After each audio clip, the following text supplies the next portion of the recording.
शुरू उस पाक रब के नाम से जिसके कब्ज़े कुदरत में मेरी जान है, और वो हर शय पर कादिर है जिसके आप और मैं मोहताज हैं। उस्ताद मोहतरम स्कूल के प्रिंसिपल आली जनाब इफ्तिखार अहमद साहब, आली वक़ार वाइस प्रिंसिपल साहब, उस्ताद मोहतरम सुपरवाइज़र साहब, मेरे मेहरबान मुशफ़िक़ असातिज़ा इकराम और प्यारे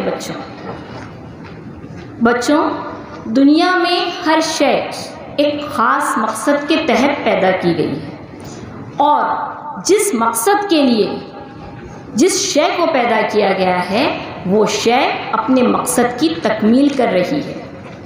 मसलन सूरज एक मुअय्यन वक्त पर तुलू होता है और चलता है एक लाजमी ठहराव के लिए, और अल्लाह ने चाँद के लिए मंजिलें मुकर्रर की हैं, फेजेस ऑफ द मून, और हर एक अपने अपने घेरे में तैर रहा है।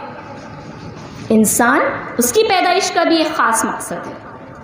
उसकी पैदाइश का मकसद किरदार साजी, इंसानियत की तश्कील, और किरदार साजी, इंसानियत की तश्कील ये उम्दा अखलाक का अमली मज़ाहरा किए बग़ैर मुश्किल ही नहीं नामुमकिन है। बच्चों, ये ज़िंदगी बहुत मुख्तसर है, और जो आखिरत की ज़िंदगी है उसमें जज़ा और सज़ा दोनों की बुनियाद इसी दुनिया में हमसे सरज़द होने वाले आमाल पर रखी गई हैं, और इंसान इंसानियत की मेराज पर उसी वक्त पहुंच सकता है जबकि वो उम्दा अखलाक का अमली मज़ाहिरा करे, प्रैक्टिकल लाइफ में उसको लाना है। और उसकी बेहतरीन मिसाल मेरे प्यारे नबी के अलावा और कोई हो ही नहीं सकती।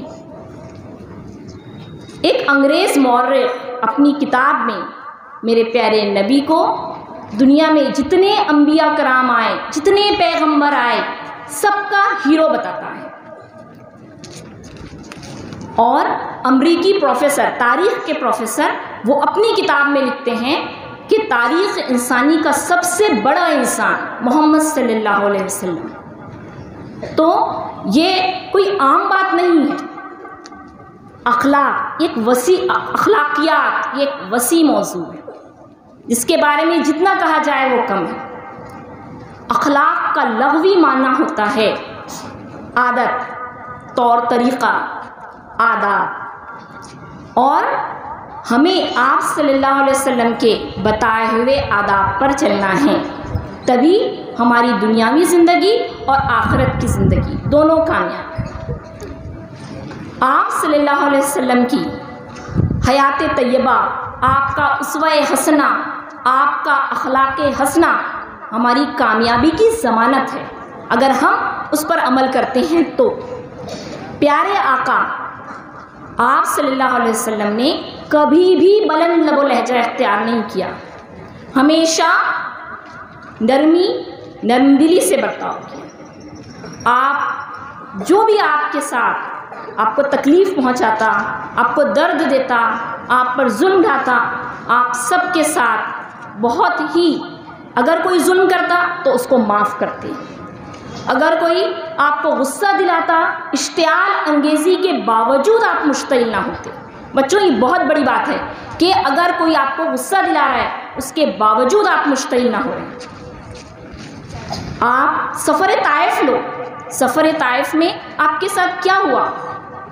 शहर के बदमाश लड़कों को आपके पीछे लगाया, जिस्म मुबारक के एक एक हिस्से से खून बहा, बावजूद इसके आपने उनके हक़ में दुआ की, ना कि बद्दुआ दी। फ़तह मक्का लीजिए, मक्का फ़तह हो चुका है, सबको फ़िक्र है कि अब मोहम्मद सल्लल्लाहु अलैहि वसल्लम मेरे साथ, हमारे साथ क्या सलूक करेंगे, लेकिन आपने आम माफ़ी का ऐलान किया, सबको माफ़ किया। उफ़ू दरगुज़र माफ़ करने की ये मिसाल तारीख़ पेश नहीं कर सकती। दुनिया में इसकी नज़ीर मिलना मुश्किल है कि जो हमारे ख़िलाफ़ खड़े हैं हम उन्हें माफ़ कर दें। आपको बसा औक़ात कामयाबियाँ मिली, कभी नाकामी से भी दो चार हुए। कामयाबी में आपने कभी भी गुरूर और तकब्बुर नहीं किया। गुरूर, घमंड, फख्र, तकब्बुर ये आपसे कोसों दूर। आपने हमवक्त सादगी इख्तियार की। सेहत भी मिली, सेहत का तजुर्बा भी हुआ, बीमारियां भी नसीब हुई, सब में आप साबिर और शाकिर रहे, सब्र और शुक्र, शाकिर बंदे बने रहे अल्लाह के। और ये वो अहसन सिफ़ात हैं। मैंने आपको पहले भी कहा कि अखलाक ये हमारी ज़िंदगी की वो आदात हैं जो हमारे ज़िंदगी का एक जुज़्व लायनफ़क हैं, हमारे अंदर ऐसी पैवस्त हो जाती हैं। अगर हम आप सल्लल्लाहु अलैहि वसल्लम के बताए हुए तरीक़ों पर अमल करेंगे तो कामयाबी हमारा मकसद बनेगी। बच्चों, अल्लाह ने हमें दर्द दिल के वास्ते पैदा किया, उसकी इताअत के लिए फ़रिश्ते कम नहीं थे। दर्द दिल के वास्ते पैदा किया इंसान को, वरना ताअत के लिए कुछ कम न थे करो बयान।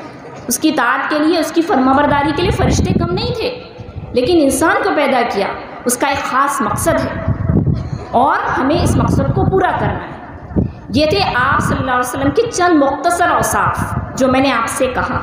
अब हम अपना पस मंज़र देखें, हमारा क्लासरूम, क्लास की लाइफ देखें कि हम बेसब्री का अमली मुज़ाहरा करते हैं। ज़रा सा धक्का लगा तो हम बर्दाश्त नहीं करते। हम उस नबी पाक के उम्मती हैं जिन्होंने आम माफ़ी का ऐलान किया, जिन्होंने सबको माफ़ किया, जिन्होंने सब्र से, हिम्मत से काम लिया, सब्र इस्तक़लाल का मुज़ाहरा किया। और हम क्लासरूम में ज़रा सी बात पर झगड़ते हैं। हमारे बेशतर झगड़ों की बुनियाद जो होती है बच्चों, वो यही बेसब्री का अमली मुज़ाहरा है। हम अमल का रद्द-ए-अमल फ़ौरन करते हैं, देर भी नहीं लगती, और वो झगड़ा बड़ा हो जाता है। जबकि हमें अपने मुखालिफ को माफ़ करना है, उसको इज़्ज़त देना है। बच्चों, आप इज़्ज़त दो, इज़्ज़त मिलेगी। आप बड़ों का एहतराम करो, आपको एहतराम मिलेगा। आप हमदर्दी से पेश आओ, आपके साथ भी वही वाक़या पेश आएगा। किसी को धोखा ना दो, किसी का दिल ना दुखाओ, किसी को तकलीफ़, आपकी ज़ात किसी की तकलीफ़ का बायस ना बने। ये वो चंद बातें हैं जिन पर अगर आप अमल करते हैं तो ये न सिर्फ ये दुनिया, न सिर्फ आपकी ज़िंदगी, बल्कि आखिरत की ज़िंदगी में भी हम सुरखरू और कामयाब होंगे। मैं अल्लाह ताला से ये दुआ करती हूँ, तू अलीम है ए मेरे खुदा, तू रहीम है ए मेरे खुदा, मेरे हाल से है तू आशना। जो अता करे, जो संवर गया वो अता तेरी। एक मुर्रा नज़्म है, ये आज़ाद नज़्म है, आप नज़्म पढ़ते हो, उसमें ऐसी नज़्म जिसमें रदीफ़ और काफ़िये की पाबंदी नहीं होती, मैं वो नज़्म आपके लिए बोल रही हूँ। तू रहीम है ए मेरे खुदा, मेरे हाल से है तू आशना। जो बिगड़ गया वो ख़ता मेरी, जो संवर गया वो अता मेरी, वो अता तेरी। अल्लाह ताला तू मुझे नवाज दे, मेरे बच्चों को नवाज दे, आपको कामयाबी से हमकिनार करे, कामयाबी आपके कदम चूमे।